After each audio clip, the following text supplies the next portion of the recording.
Greetings and welcome back to this next installment of Bible topics that make you say, hmm. And I'm Robin Sweet Ransom. All right. I'm glad that you chose to be here with me today. And what do I have in store for you today? I'm glad you asked. So let's get into it. Check this out. They came to stone her, but Jesus exposed them. Look at this picture. We see, for those of you who are familiar with this, I'm sure you recognize that this is the woman who was caught in adultery. And these men threw her before Jesus and said she was caught in adultery. What should be done with such a woman? You see, several of them have stones ready to stone her to death. And we see Jesus, on the other hand, is writing on the ground. I'm going to talk more about what you think he could have been writing. So let's get into when righteousness becomes a weapon, and those stones in their hands are a weapon. And they feel like they are exercising righteous judgment, and they're testing Jesus. Let's get some insight into this as brought to us by GotQuestions.com. Some insight into the story of the woman caught in adultery. The scribes and Pharisees were hoping to catch Jesus in a trap. In cases of adultery, Jewish law did call for stoning. If Jesus recommended that the woman be released, he could be accused of breaking the law or treating the law of Moses nonchalantly. So these men, they've noticed how he can be kind to sinners, as they say, and they're wondering, what is he going to do? Is he going to go against the law of Moses? But yet, on the other hand, if Jesus recommended stoning the woman, he would be breaking Roman law. So what's a man to do? The Jewish leaders cared nothing for true justice, though, evidenced by the fact that they only brought the adulterous woman. Justice would naturally demand that the adulterous man face the same treatment. But where is he? What if he was one of the ones with a stone ready to stone her? Right? So they are putting Jesus to the test, trying to figure out, what is he going to do?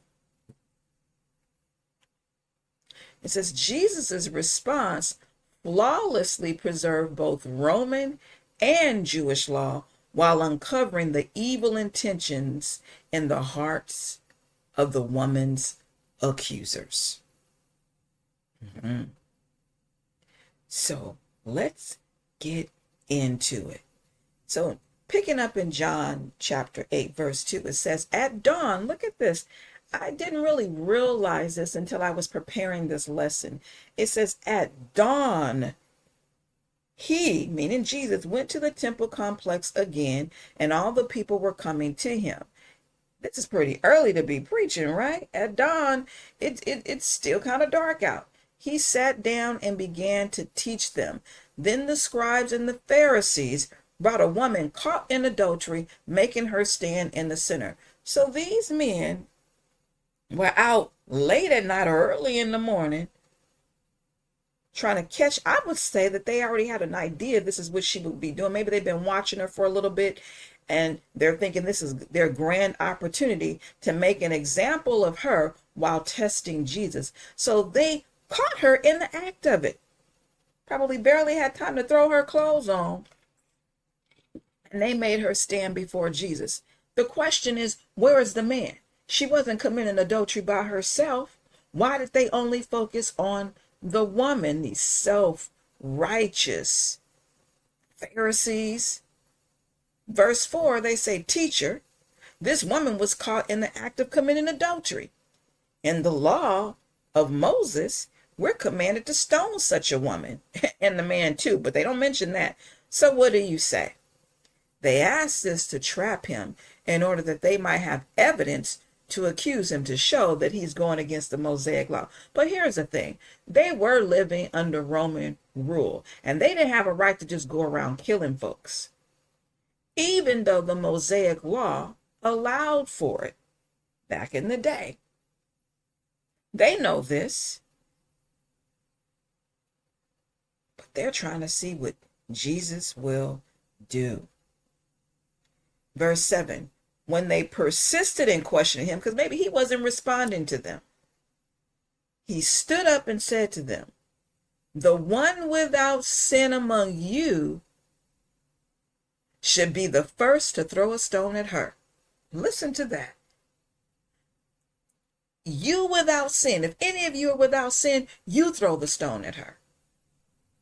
And then what did he do? He stooped down again and continued writing on that ground. When they heard this, they left one by one, starting with the older men. Only he was left with the woman in the center.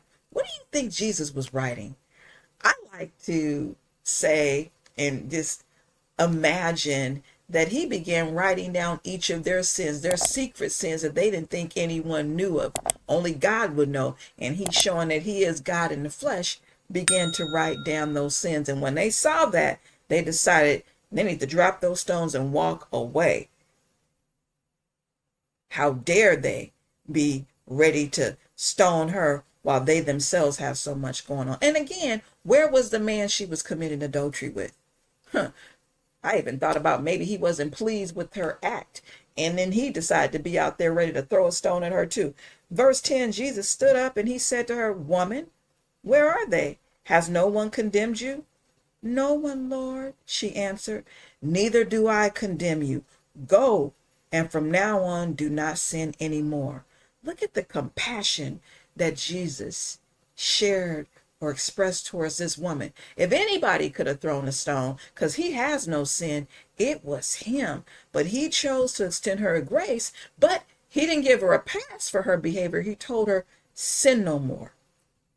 And so bringing it back to today, when righteousness becomes a weapon, we see that Jesus condemned self-righteousness and he judged with love. He saw what was going on with those men. They're trying to put him to the test, and they're not fully really concerned about the sin because they didn't bring the woman there too. And their own self-righteousness was quick to act in a way so that they can use that to become a weapon to hurt someone else whom they believe to be more sinful than they. And Jesus rebuked the scribes and the Pharisees and instead extended love and grace to the woman. Wasn't that beautiful? He's extending love and grace to us, and we can be caught into some horrible sin. This story shines a light, though, on self-righteousness and how we have to make sure that we're judging ourselves by the same measure line that we're judging others by. We can't be engaged in fornication and then throwing stones at someone committing adultery or engaged in homosexuality or what have you when we're doing something similar. We instead are to judge with love, extend grace and correction. Yes, we can correct, but we want to do so in love and not in a way so that we can just tear somebody down. We are to let the Bible be our guide. And remember that ultimately the Lord will judge all of us.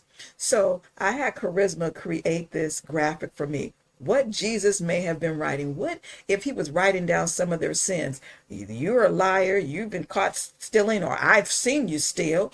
I know what you've been doing. You're a murderer. No one knows about it, but I know. You're an adulterer. You're full of hate, pride, envy, and unrighteous judgment. And there's the stones right there. He could pick up those stones, even give them to the woman and say, hey, you cast some stones at them. No. What he did was extend grace and a reminder to us, be careful about the judgment that you are measuring out.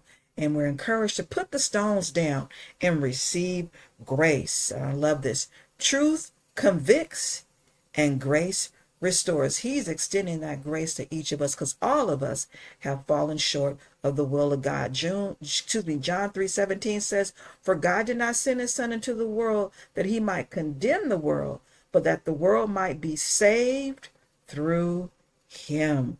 Won't you accept his grace today And it's an invitation given to us at Romans 10:9 and 13. If you confess with your mouth Jesus is Lord and believe in your heart that God raised him from the dead, you will be saved. For everyone who calls upon the name of the Lord will be saved. Accept him today, because there's no guarantee you're going to wake up tomorrow. You do not want to go into eternity without Jesus as your Lord and Savior. And why don't you join us every other Sunday online for Bible study? Be a part of the Remnant House.